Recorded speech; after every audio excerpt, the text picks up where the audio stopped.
Welcome to Let's Get Metaphysical, the show that stretches you beyond your five senses. When you are looking for your next step on the path into the unseen, we've got you covered. Join epic adventure seekers and level up your game with your host, reality magician Bierman. Prayer. What is prayer to you? For many people, prayer is something, well, here are the most common prayers, statistically speaking. People pray for more money, for better health, for loving relationships. Those aren't really prayers for what people desire in life, because that would be supplications. That would be asking for something to be fulfilled, which is how most people are defining what a prayer is. And in fact, when you're asking for more money, for more better relationships, for more better health, what are you really doing? I've talked to you about it so many times. You're talking about, you're focusing on what you don't want. If you're asking for money, what's it really saying? I don't have enough money. If you're asking for better health, what's it saying? I don't have good enough health. If you're asking for better relationships, what's missing? Relationships that are fulfilling and loving for you. Those aren't prayers. A prayer isn't a thing. Here's the thing I have about religion, and that's why I'm a metaphysical minister. I do not believe in religion. I remember at one point I was taking my kids to a certain kind of religious practice, right? A congregation, that's the word. And the person leading it said, you can't pray any way you want to. You have to listen to me and do what I tell you. And it's like, okay, I was having a problem taking my kids there in the first place.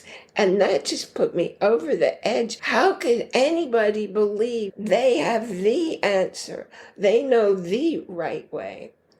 The fact is, there isn't a law of how you do prayers, because prayers aren't spoken. It's a feeling. It's a feeling in your heart. Years ago, I realized that I was connecting to people and thinking about them, and they'd come into my world, and I would be moved to tears because I felt such deep, such profound love.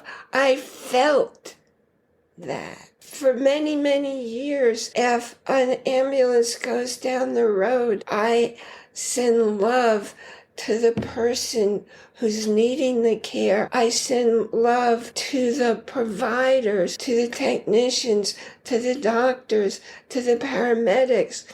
I send love to the whole situation. When there's a crisis, when something awful happens in the world, I feel love going out, not just to the victims, but also to the perpetrators, to the people who caused the pain, who caused the hurts, because everybody is one energy. And when we live from our hearts and we live from love, that's what changes the world. What do you do? What do you notice about how you see the world, how you see a prayer, or doing it for yourself? A prayer can be absolute silence, not even a voice going on in your head, not even a meditation, but just silence. Because that's when you can feel what's going on in your heart. People want to be enlightened. And what do I have? This is a shirt from a very intensive enlightened warrior training camp. You weren't given this shirt. You had to earn this shirt. We're all born enlightened. And then we get talked out of everything we know that's natural, that's real, That's no barriers. That's no, I'm better than you, or you're better than me. There's no judgment. That's what prayer is. It's a feeling. Are you getting what I'm talking about? You are if you're feeling something in here, not up here. You have 5 times more messages going here to here than you have going here to here. Live from your heart.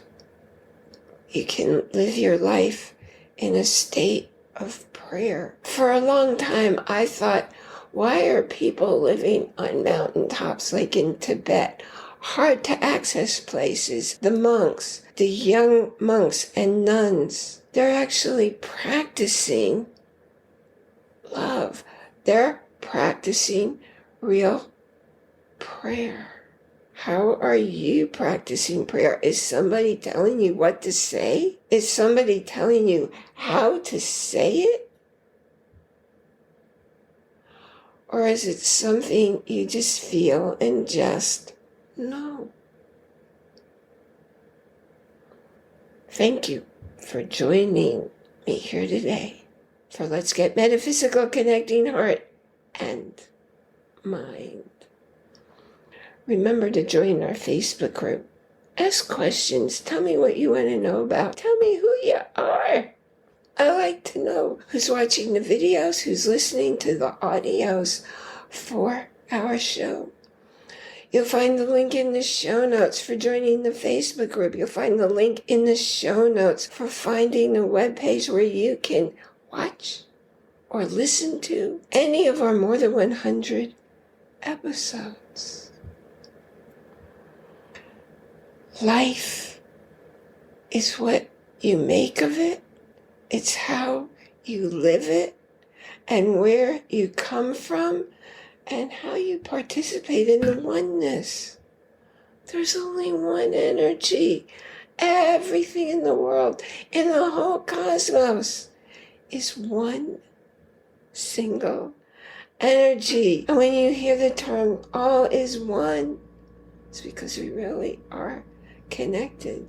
Do you know that with the world population today, just 8,000 people focusing on one energy, peace, gratitude, love, joy, 8,000 people, that energy goes out and spreads because we are all one, and it really does change lives. So never think, I'm just one person, what can I do? You can see statistics from all the times that groups came together. When you're in a room with someone, you ever notice that after a while you're feeling on the same wavelength? That your hearts will start to be in the same kind of rhythm? That you'll feel what the other person's feeling, or you will if you let yourself.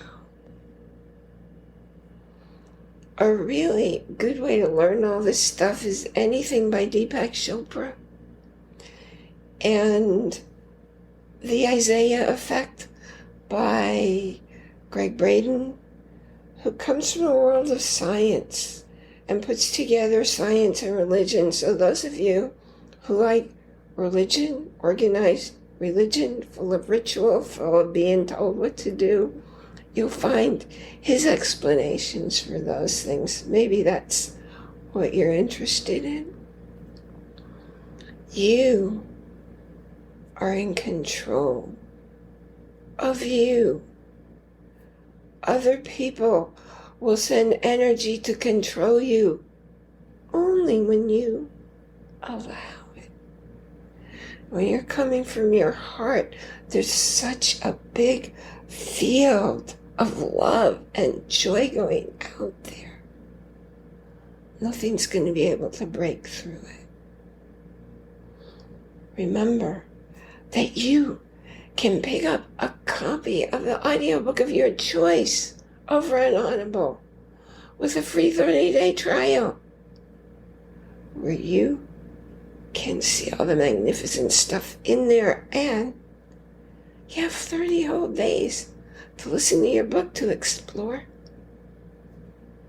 You get to keep the book even if you decide not to continue, but I'll tell you what, I've belonged to Audible for many years, and I get this Extra Plus catalog every month. So besides the audiobook of my choice, I have courses, I've got special podcasts, magazines, you name it, it's all in there, and it's all free for me to borrow and download and add it to my library. Take a look and see. The link for that is in the show notes. The most important thing to do is live from your heart. And that's what I mean when I remind you to enjoy. That's capital I-N, capital J-O-Y, every moment, because you live your life in here, not out there. It's all happening within. And I'll see you here next time. You've been listening to a talk on the wilder side. Thanks for tuning in to Let's Get Metaphysical. Be sure to subscribe so that you don't miss a single episode. And while you're at it, please leave a rating and review, and be sure to share it with your friends. Tune in every Monday for more exciting insights and wisdom on life beyond your five senses. Until next time, take a small step in a new direction. Start now.